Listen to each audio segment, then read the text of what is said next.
এটা একটা ভুল কোর্টে বিচার হয়েছে। আমি আপনাকে খুব ক্লিয়ারলি বললাম, আমি চ্যালেঞ্জ করলাম, ফাঁসি হয়েছে না যাবজ্জীবন হয়েছে সেই ব্যাপারে বিচার ভুল হয়েছে না শুদ্ধ হয়েছে আমি বলবো না।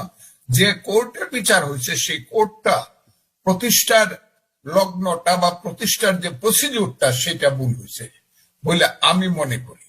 কাজে এমন একদিন আসবে, আপনাকে আমি বলি যে হঠাৎ যখন দেখা যাবে যে পরিবেশ গণতান্ত্রিক হয়েছে, যে কোনো লোক একটা রিট করে দিবে, যে কোনো আইনজীবী একটা রিট করবে, যাদের ফাঁসি হয়েছে তাদের পক্ষ হয়ে তাদের কোর্টেও হাজির হইতে হবে না।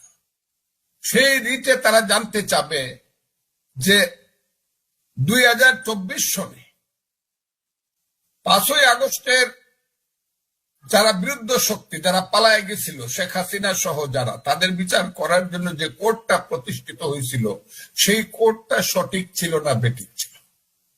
এই রিটটা হবে এই দেশে, এবং তখন যদি হাইকোর্ট, রিট বেঞ্চ এবং এপিলেট ডিভিশন একমত হয় ইয়েস ওই কোর্টটা সঠিকভাবে প্রতিষ্ঠিত হয় নাই বা গঠন করা হয় নাই, তাহলে যে কোর্টটাই সঠিক হয় নাই, সঠিকভাবে গঠন করা হয় নাই,